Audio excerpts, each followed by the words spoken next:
white supremacy seemed to be becoming less dominant as the force. Because while they were on their week-long tour of the Caribbean for the Queen's Jubilee, that's essentially marking the Queen's 70th year on the throne, well, the royals, they got into issues that I think maybe have ruffled their feathers. They talked a little bit about slavery and they got a little rude awakening. So let's go ahead and listen first to the remarks from Prince William. I strongly agree with my father, the Prince of Wales, who said in Barbados last year that the appalling atrocity of slavery forever stains our history. I want to express my profound sorrow. Slavery was abhorrent, and it should never have happened. Oh, it's interesting since I know what that whole British Empire was a huge participant when it came to slavery. So it's too bad we couldn't get an apology out of it. But let's go ahead and see what CNN had to say. They said that the Duke's remarks came a day after a small group of anti-monarchy protesters gathered in the Jamaican capital of Kingston to demand an apology from Britain. Some chanted apology now, reparations now, while others carried posters and placards reading apologize and let's get current, let's get rid of the rule of the Queen. Here is a clip of some of those protesters. Protesters demanding the British government pay reparations for slavery and apologize. Despite the protests, William and Kate were welcomed by many across Jamaica. The couple playing soccer and joining in as locals played the drums. Yeah, but definitely don't let that cute little they were welcomed and they were embraced to fool you, because well, Jamaica let them know that it's not here for the Queen's rule anymore. When the Prince and Kate had met with the Prime Minister of Jamaica, Andrew Holness, he had this to say. Jamaica is a very free and liberal country. But Jamaica is, as you would see, a country that is very proud of our history, very proud of what we have achieved. And we are moving on. And we intend to attain in short order our development goals and fulfill our true ambitions and destiny as an independent, developed, prosperous country. Yeah, that's right. The Prime Minister just let Prince William know that they are going to be replacing Queen Elizabeth II as the head of state.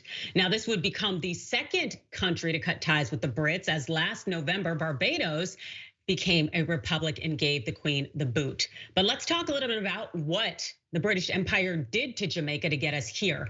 This is per an academic, Michelle Limones, who authored the research paper, Devious Ingenuous British Colonialism in Jamaica. She said Jamaica was conquered by the British Empire basically 1655, and driven by an appetite for the accumulation of wealth. British colonialism was described as pure evil. It is evident that Jamaica's colonial model was a strategic art form that guaranteed domination, controls, and subjugation of the labor force using all forms of violence. In Jamaica, British colonialism created cultural identities of whiteness as superior and blackness as inferior. It legitimized and reinforced this biased reality through nationalism and privilege of whiteness, and alienating, repressing, and marginalizing blackness. Now, the British Empire would engage in a process of whitening the Black Jamaican populace, and they do this through rape.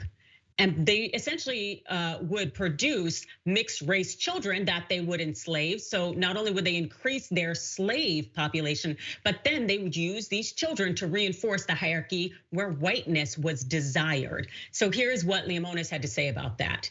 She said sexuality for the female slave was a rite of passage and involved physical and mental humiliation, ensuring that the slave was aware of her role as a worker and vessel to bear more slaves. Third generation mulatto children and descendants of foreigners born in the Jamaican colony were used to increase the white populace and to control other castes.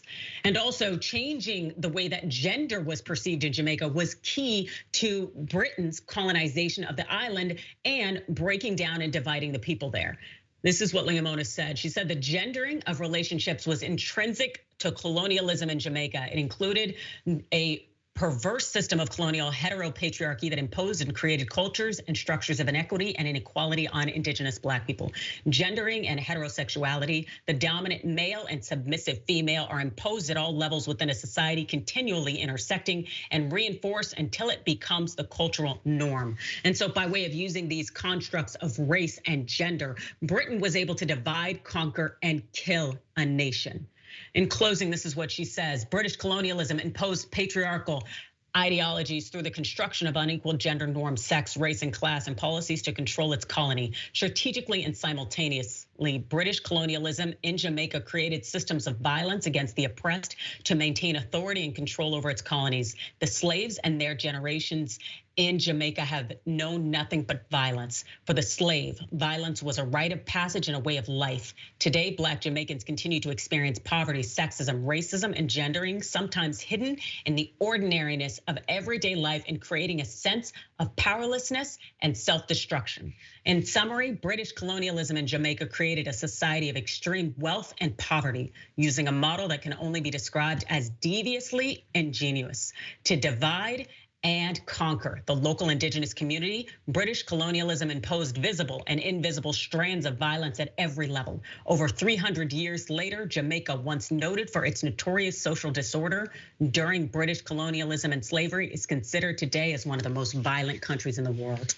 That is what Britain did to Jamaica. But despite that history, some British media pundits are still finding a way to put the blame on Jamaica wanting to leave the Queen behind, of course, by putting it on Meghan Markle, believe it or not. Yeah, claiming she's trying to destroy the Commonwealth. This is insane, absolutely ludicrous, especially given the disgusting history and capitalization and exploitation that the British Empire has done to Jamaica. How does this sit with you, Ben? Yeah, I mean, like, there's so many layers to this. Like, if you look at anti-gay and anti-trans laws around the world, you'll see this trend of a lot of like white Americans looking at the rest of the world and saying, "Oh, look at those people over there. They're so homophobic or transphobic or whatever." And odds are you can go back to their history and find, oh, they were colonized and these rules were enforced in their populations, and there was extreme colonial efforts, right? Extreme genocidal efforts to embed these cultures and norms into these societies. And like that's just one layer of it. Another layer of it is all of this rests on top of an incredibly long history. Like, we have to remember, all of this goes back to even just take a look at Haiti. When the Haitian slaves freed themselves from slavery and literally fought a revolutionary war against the French to maintain their independence, they were forced to pay reparations to France up until just a few decades ago. And this is the reality that has continued for literally hundreds of years with attempts of decolonization and multiple waves of decolonization. There was another wave after Fidel Castro kicked out American businesses from Cuba, and that kicked up like a bunch of countries in the global south looking to them for hope for decolonization. But that decolonization has never really happened.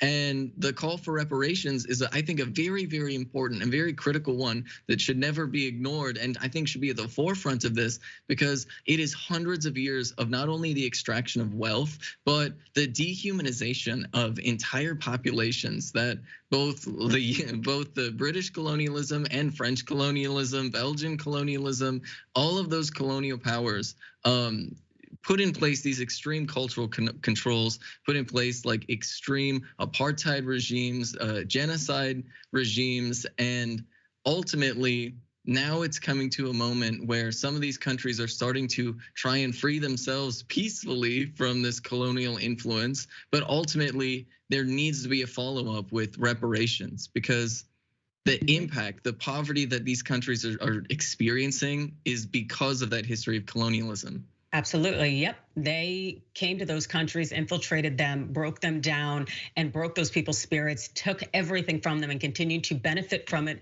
to this very day. So if Prince William can't apologize, he at least needs to cut a check. But it definitely is something that needs to end, and it needs to, in some way, be ameliorated through a payback. Reparations are necessary. And we will be back very shortly. As they say, stick and stay.